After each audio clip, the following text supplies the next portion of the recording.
दिवस मना रहे हैं, लेकिन यह आजादी हमें उपहार में नहीं मिली है। इसके लिए एक लंबी यात्रा करनी पड़ी है, आजादी की यात्रा। इस यात्रा में हजारों लाखों लोगों ने अपनी जान की कुर्बानी दी। 1919 जलियांवाला बाग। आज हमारी बैसाखी का दिन है, लेकिन पूरा पंजाब बैसाखी नहीं मनाएगा। हम सब बैसाखी नहीं मनाएंगे।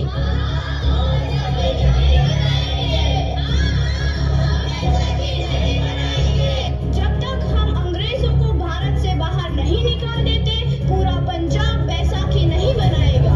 अच्छा, तो तुम सब हमारा विरोध करता है, भाग जाओ यहाँ से। इसका अंजाम बहुत ही बुरा होगा। हम नहीं जाएंगे, तुम लोग जाओगे। हमें नहीं, तुमको भारत से भागना होगा। Soldiers fire!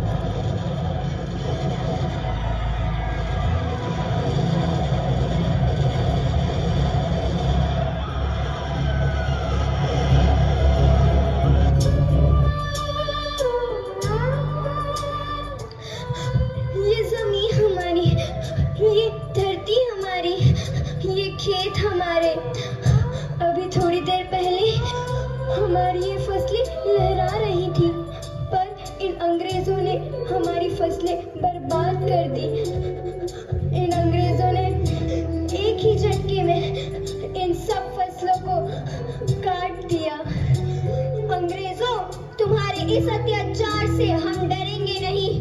इस अत्याचार का बदला लेकर रहेंगे। हम आजादी लेकर रहेंगे। जलियांवाला बाग हर हिंदुस्तानी की आंख नम कर गया। इस कांड में कितने मासूमों की आहुति चढ़ गई। इतनी हैवानियत से इंसानियत कत्ल कर दी गई। जलियांवाला बाग के हत्याकांड ने आजादी की आग में घी देने का काम किया। मासूम औरतों, बच्चों की दर्द भरी चीखें और सिसकियां इनकलाब का गूंज बनकर उभरी। लाला लाजपत राय, भगत सिंह, राजगुरु, सुखदेव सरीखे क्रांतिकारियों ने भारत की इस जमीन से विदेशी दरिंदों को निकाल फेंकने के मंसूबे मजबूत कर लिए।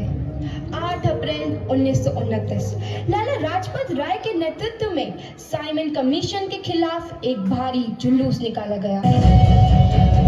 Simon commission, Simon commission, Simon commission, Simon commission, Simon commission, Simon commission,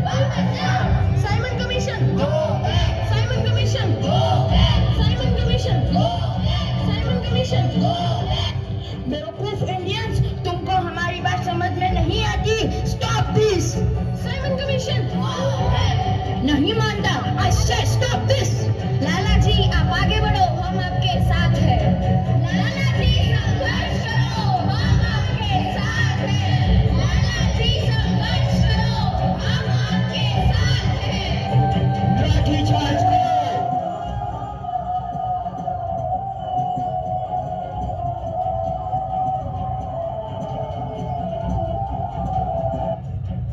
लाला जी को तो बहुत गहरी चोट लगी है, उनका सर फट गया है। मेरे शरीर में लगी एक एक लाठी अंग्रेजी सरकार के कफन मकील का काम करेगी। ये आजादी की लड़ाई रुकनी नहीं चाहिए। ये जिम्मेदारी मैं तुम सबको सौंप कर जा रहा हूँ। लाला लाजपत राय की दर्दनाक मौत के बाद भगत सिंह, सुखदेव, राजगुरु वतन के इन मतवालों के खून में ऐसा उबाल आया जिसका सामना करना अंग्रेजी सरकार के लिए मुश्किल हो गया। अंग्रेजों को करारा जवाब देने के लिए स्कॉट और सैंडर्स को मारने की रूपरेखा रची गई।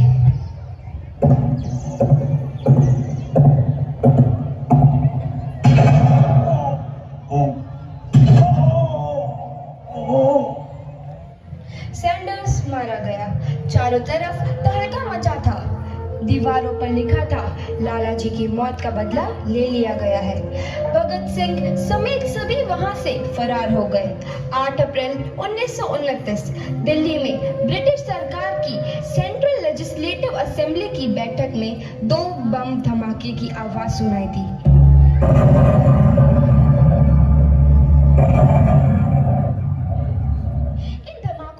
अंग्रेजी हुकूमत को हिलाकर रख दिया। इस घटना को अंजाम देने वाले भगत सिंह, राजगुरु और सुखदेव ने अपने आप को अंग्रेजों के हवाले कर दिया। 1930 को अदालत ने अपना फैसला सुनाया। मुलजिम भगत सिंह, मुलजिम राजगुरु, मुलजिम सुखदेव को दफा 121 और दफा 302 के तहत ये अदालत तीनों को मुजरिम करार देती है और इस गुस्ताखी के लिए ये अदालत इन तीनों को सजाए मौत की सजा सुनाती है। सरफरोशी की तमन्ना अब हमारे दिल में है, देखना है जोर कितना बाजुए कातिल में है।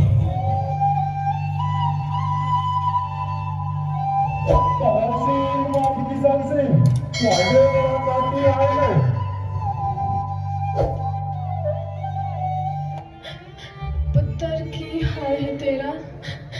मैं चंगा हूँ माँ, फिक्र करने की कोई गल नहीं।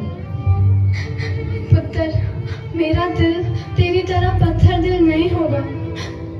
तेरी ये गल्ला सुन के मेरा कलेजा फटे जा रहा है। माँ, मेरा दिल कोई पत्थर जैसा नहीं है, एक वतन परस्त का दिल है जो मेरे देश प्रेम के जज्बे को ताकत देता है। बेटा, मेरा लाल।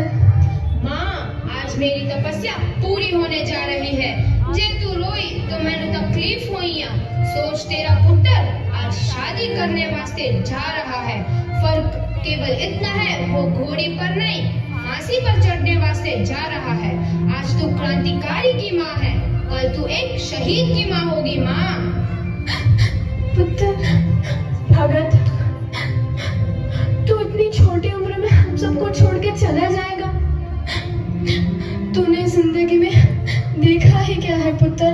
मैंने अपनी माँ देखी है जिसने मुझे एक ही बात बताई है कि बेटे, अपने देश के लिए एक बार मरना 100 बार जन्म लेने के बराबर होता है।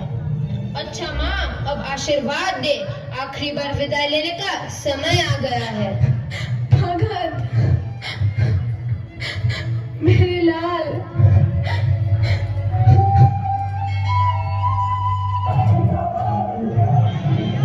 भगत सिंह, तुम्हारी कोई आखिरी ख्वाहिश? हमारे हाथ खोल दिए जाए। हम तीनों दोस्त एक दूसरे से गले मिलना चाहते हैं। उनके हाथ खोल दिए जाए।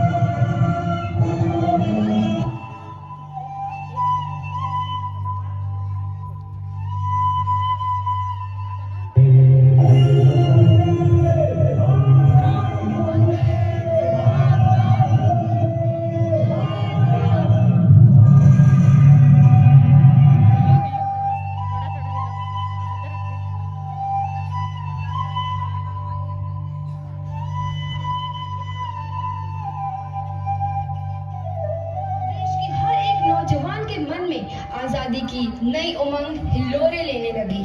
अंग्रेजों भारत छोड़ो का नारा जोर पकड़ रहा था। सबने एक आजाद भारत का सपना देखना आरंभ कर दिया था।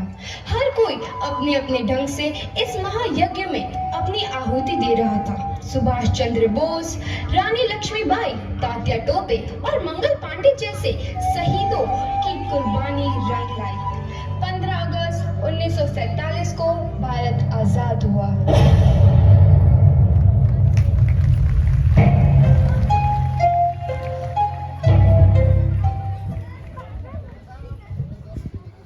बहुत ही दिल को दहला देने वाली एक ऐसी घटना